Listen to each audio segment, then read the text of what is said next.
What's up, guys, and welcome to Week 5 Power Rankings. I am, of course, Excellent Name, and today I am joined with Hutch. Hello, guys. And let's just jump right into the picks. At number 14, we once again both have the Master. Why don't you talk about why he's still down here? All right, so I got the master down. It's pretty simple. I'm gonna pull the doc up. So he is sitting at an unfortunate 0-5 right now, and there's no other coach in the ASL that is at 0-5. And the closest is Malone, which we have at number 13. The Master just has not been playing well, which is kind of surprising, honestly, considering his roster is really good. He has Mons like Manaphy, he has Mons like Megalodios, and recently acquired Porygon Z. It's just, I feel like his draft just doesn't. He's just not playing well enough with it, and he's played okay. I'll give him credit for that part, but it's just he's not played to the caliber that he needs to. He lost a 1-0 to TCP, so very, very close. It's just he was not able to pull it out in the end. Yeah, like you're saying, it's very surprising that he's not doing as well as he is, given his draft, especially with the prevalence of Stallion matchups in this season. His draft fares quite well against those with so many strong wall breakers. So it's definitely quite surprising that he hasn't been able to pull any wins, but I think that his draft does account for why the games have been, by and large, quite close. So he definitely just needs to step up his play pretty significantly if he wants to have any kind of chance of a run, but realistically, he doesn't have any shot at playoffs at this point. But coming in at number 13, we've both got Malone here, who is, like you said, just below him at a 1-4 record, and fairly similarly, he hasn't been playing up to scratch to be getting the wins. He played quite well to against you and week 3. I would say. And in a few other games, he's been playing pretty well, but it's kind of slid off as he hasn't been getting the wins. He's been playing worse and worse, I think. And it's just the opposite of momentum, in negative momentum, I guess you'd say, that's been keeping him down here. Yeah, so basically, like you were saying, he's just not been playing well this season. And I also have him at number 13, kind of based off of record. I mean, that's one way to look at it, but it's just based on the fact that his draft, in my opinion, is really not that good. It's really, really tilting towards the one side. It's not a very versatile draft. He's got to bring either Hariyama or Talonflame if he wants a shot of getting through a Steel type.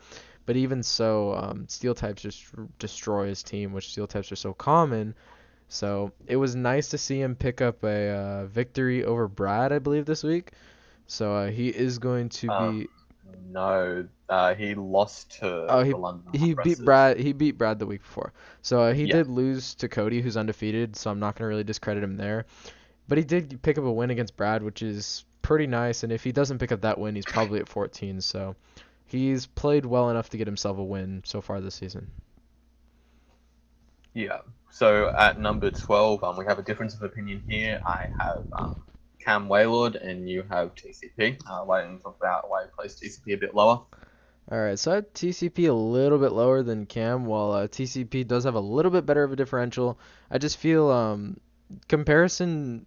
My biggest selling point is the comparison from how Cam played last season to compared to how TCP's playing last season, because that shows how much they're improving or not doing as well. And TCP won the league last season. Now he's sitting at 2-3 with a -6, and Cam was the arguably based on record the worst coach in the ASL last season. And now he's 2-3 with a -10. So in that comparison, Cam's already beaten his record of last season, and it's going to be very hard for TCP to reach his 9-4 record that he set last year. It's going to be hard for him to reach that again. So just the comparison of how these coaches have been playing, I feel like Cam has been doing a lot better than TCP. And yeah, that's basically just my reasoning for putting TCP a little bit lower. That's completely fair, and I have similar thought process, but kind of in the reverse. But I'll talk about that when I get to TCP. But I decided to place Waylords at the lowest, basically because their differential shows that their losses have been the most significant of all of them. He got absolutely destroyed this week by Ian, 6-0 loss. He has been playing well early season, but it seems that all that momentum is gone now. Yeah, he lost weeks 3-4, I think. Not 100% sure on that, but just copying such a massive loss this week. He won week 3. Okay, He's yeah, lost the but past he's 2 weeks, 4 and 5. past, yeah, past 2 weeks, and he had a really significant loss that's just gonna really hurt you. If you get 6-0'd, I'm definitely gonna put you down a fair bit lower than you were last week. That's just how it goes. But at number 11, we have Brad, who's moving up a little bit. Brad did beat Malone this week. No, he beat Shadow, sorry, this week in pretty close to 1-0 game. So I'm not going to move him up too much if the game was as close as it was. It really came down to just a few plays that Shadow could have made different that would have given him a win over Brad. And it's just showing that Brad's still not putting his 100% into this season. He's been playing, sorry, did a cough, been playing significantly worse than he did last season, and it's definitely hurting to see such a good coach down so low in the end. Yeah, so right here I have Cam at the number 11, and like you were saying, he's been getting beat down pretty heavily with differential. Like considering that his record is really close to 500, 2-3, having a -10 is by no means good. So it's been nice to see Cam pick up a couple more wins, especially seeing him go 1-12 last season. It's nice to see him improving, but he's really got to work on getting some really impactful wins, getting like some 4-0 wins, 5-0 wins, 6-0 wins, etc. Just to really improve that differential, and I could see him making a playoff run. But yeah, he just got absolutely decimated by Ian this week, which Ian's been playing very well this season, so it's hard to discredit him that much. But yeah, you got to find a way to get wins. Yeah, so at number 10, I have TCP, and like you were saying, the disparity between his performance last season and this season is definitely alarming, but honestly, his performance last season is a major reason why I'm putting him higher than Waylord, and the reason for that is that I still have hope that he can potentially pull off a run similar to how you went last season. 1-3 was not a good record last season. Similarly, a 2-3 record is not very good now, but he's definitely capable of pulling off a big streak and could very well still make playoffs. It's going to be a very big struggle for him, of course. He's got a big hill to climb, a big streak to make, but it's definitely doable, and we've seen it done before. So that's why I still did put him a bit higher than other coaches who haven't shown to have such a strong track record. All right, so at the number 10 spot, I have Shadow here, and basically just have Shadow down here because yeah, Shadow's been playing nice this season. He did pick up a loss against Brad, and I think he could have had the game if he made a couple switches or a couple plays. It was a really close game, so it's hard to fault either side. It's just the reason for putting Shadow lower is just the simple fact that he lost. But Shadow has been playing a lot better than last season, so it's nice to see him improving as well. Yeah, I have Shadow a little bit higher at number 9 just because of how well he has been playing. I can 100% see your reasoning for putting him below Brad, and it kind of falls in line with my reasoning for TCP. But it's just I haven't been seeing the same like sparks of potential in Brad as I have been in TCP, so I did put him a bit lower. But yeah, Shadow's been playing really well and picking up really close losses and some really dominative wins in the past has like kept him to be one of the higher up 2-3 teams for sure in my mind at least. He's been prepping pretty well, given how weak to rocks is. He's still been able to kind of play around that quite well. So he's definitely been impressing me this season. Yeah, so at the 9 spot, I have Brad on here just because, well, Brad is having a very uncharacteristic season. He's been busy, so it's been able to take away some of his time.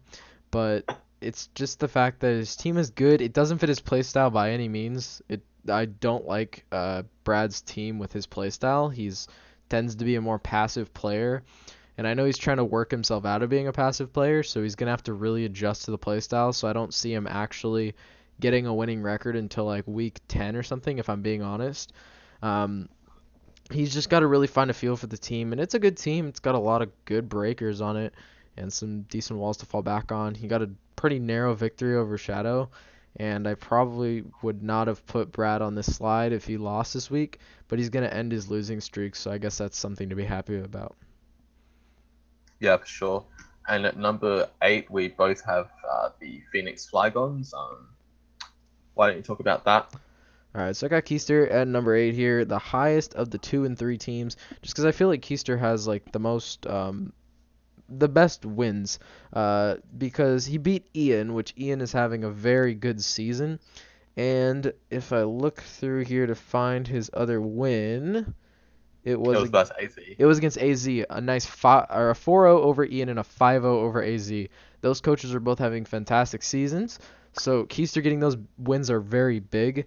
And he did get kind of destroyed this week. I'm not gonna lie, even though I was the one to play him, it kind of seems biased, but he never really had a way to break through my team, which, to be fair, I had a really good matchup. But I just didn't really see any intuitive sets. Like the bulky Kingdra wasn't bad, but it still doesn't give him an answer for the Amoonguss. And it's just, I feel like he could have prepped a lot better for this match. Yeah, he's had like the most disparaging results between his wins and his losses. His wins have been really huge against really impressive coaches, but all of his losses have been really quite awful, if I'm being honest. 5-0 loss to you, a 6-0 loss to me. The only close one was 2-0 loss to TJ. Yeah, so he hasn't had very good losses, but he's had really good wins that do keep him just barely above the other 2 and 3 teams, at least in my opinion. So he is able to, like, his potential has been shown to be able to pick up the dominative wins, and that differential from the dominative wins will hopefully be able to keep him in contention for playoffs in the long run. But he does need to step it up and not lose quite so badly if he wants to really pick up pace. But at number 7, we both have Susie and the Utah Hoots, who lost 6-0 to TJ. Not a good look. Like I said before, if you're losing 6-0, you're going to go down pretty significantly, because a 6-0 loss means that you have literally no momentum and no way of winning. There's basically never been a close 6-0 in the history of Pokemon, so obviously wasn't a super well played game, and we've just seen that Susie's kind of lost momentum after his initial strong performance at the start, and he has been known to do this in the past. He'll have like really good first few weeks, and then he'll just kind of drop off a little bit and play kind of worse. He did get the 6-0 last week, but that was not quite as impressive as the 6-0 loss this week, so he is the lowest of the 3-2 teams. Yeah, it's definitely not a true statement if someone were to say that Susie's 2-6-0, both a 6-0 loss and a 6-0 win, balance each other out. There's no way that's true. In last week, Susie really did not have to think about it. He kind of just clicked buttons, and Demaster didn't have an answer for anything. And this week, just TJ just straight up outplayed him. I mean, not every player is going to see Como trying to set up on Venusaur coming. I would have brought Aurora on Mega Venusaur, because that's something I would think of, like, oh, he's going to bring Bulletproof because Sludge Bomb. It's just something that you have to think about, and honestly, I don't think this was terrible for Susie, because that's something he's going to know for the future, and I mean, it's all about improving, especially the fact that he's still at a positive differential, he's at a positive record, so he's still at 3-2. It's just he has the worst differential among the winning record teams, and yeah, that was a rough week for him, and he's going to have to find a way to bounce back. Yeah, for sure. And at number 6, we have Aussie Kangaskhan, that's me. And the play this week just was not up to scratch. There was some fairly significant hacks that drastically affected my ability to beat the Latias, which definitely was quite unfortunate, but I did not play well to my outs. It's probably one of the worst weeks that I've played here, so it's definitely going to give me a pretty significant drop down, especially considering how well the coaches above played this week. So that's why the pretty significant drop here. Yeah, it was just a big drop off, just because, yes, there was a Meteor Mash that was missed onto the Latias, which would have brought it closer in a range for some other things like Deoxys or something like that. But it just came down to the fact that, yes, hacks is a thing, and great players are shown when they're able to battle through the hacks. Well, yes, you battled through the hacks a decent amount. You actually killed the Latias instead of just rolling over and letting it kill your entire team. But I don't feel like you prepped that well for the Latias. It kind of just calm-minded. And yes, the Deoxys was kind of a way to break through it, but it wasn't effective enough. And then once Deoxys was gone, Latias just had to come back in at some point, set up Calm Minds, and just break through enough that stuff was able to come through. Yeah, I definitely expected a Choice Scarf Latias going into that game and Fair enough. prepped accordingly. But yeah, at number 5 we have AZ, who was the user of said Latias, and he didn't play like particularly phenomenally or anything. He played as well as he needed to, basically. The big misplay, if you could call it that, in my opinion, was the Roost on Latias, because if I nasty plotted with Deoxys speed instead of ICMZing him, he lost the game right there. He didn't have an out for Deoxys speed if I got free setup and was still at 100%, because the +2 ICM killed the Latias even from full at +1. So him choosing to not kill the Deoxys was the only misplay there, but it did work out. I talked to him after the game, and it wasn't a read on that. It was just like tunnel visioning, keeping the Latias healthy. But other than that, he played the game quite well. Obviously, winning the game with some pretty strong prep. Carmine Latias and the Banded Me and Shao was very solid all around. Yeah, like you said, he basically just did everything that he needed to win, nothing more, nothing less. He had every checkbox, keep your win con until it doesn't do anything. He killed basically everything with Latias until Mienshao Bandit was able to win the game. So good on him for doing that, noticing how good Latias was, preserving it, all that good stuff. And yeah, I don't think that the hacks per se 100% change the game. There's a possibility that the outcome changes, but there's a possibility that it doesn't. It depends on how AZ or yourself plays around it. So I can't really base the game off of hacks, but yeah, AZ played well enough to keep him in a winning record. And coming in at number 4, I have TJ and you have Ian. Why don't you talk about Ian first? Alright, so reasoning why I have Ian below TJ might seem a little odd, but they both got 6 O's. And I feel like TJ's 6-0 was a little bit better. It was a pretty good design set. It was a sub coma O to set up on the Mega Venusaur. He didn't have max speed, so he just had a lot of bulk so he could repeatedly set up, and stuff wasn't going to be breaking said sub. So that was really good. I just feel like the win was a little bit better. Plus, TJ has a pretty substantially better differential than Ian. TJ has a +8 while Ian has a +4. But TJ just got a clean sweep with Como, and Ian's win was it was 4 kills with Feeney, so he never really swept with anything. He kind of just um, he didn't set up sweep with anything. He just won with Feeney at the end. So I just feel like it was a better design set by TJ, and that he had to work a little bit less and set himself up better for victory.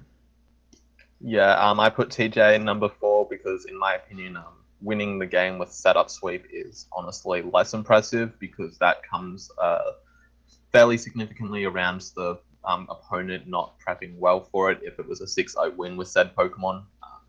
That's just my personal opinion.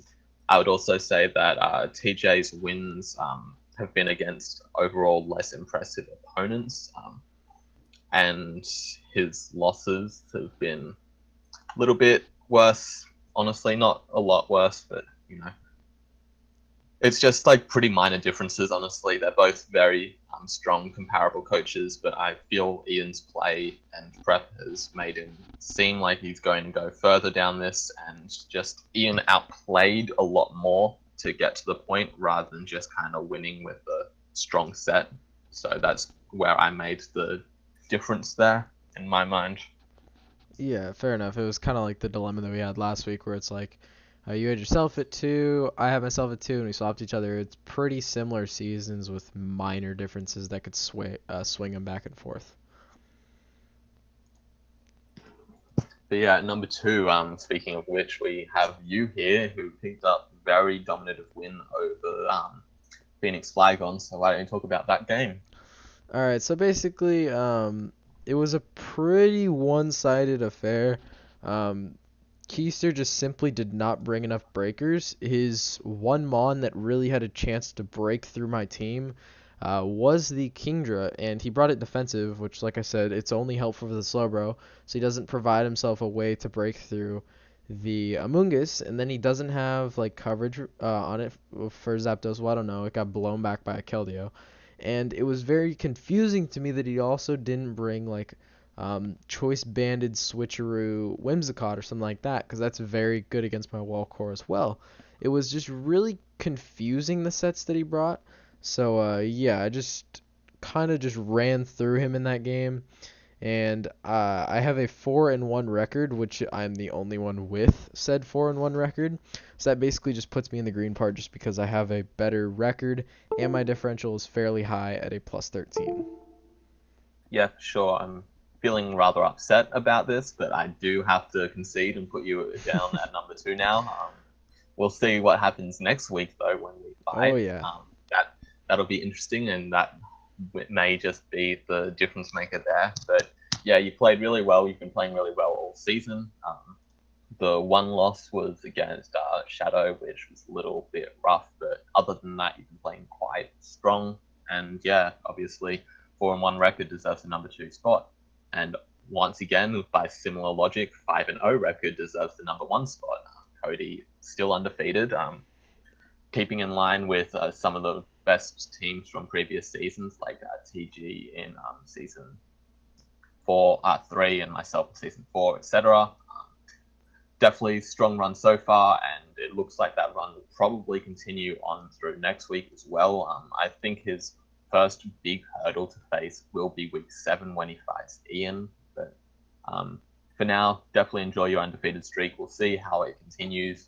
He's basically a shoo-in for playoffs, but we'll see just how far he can take this. Yeah, pretty much 5-0. He's got to win. He's basically guaranteed if he wins 3 more games. 8-5 is almost a guaranteed. I've never seen a team go 8-5 and not make the playoffs in ASL, and most 7-6 teams make it.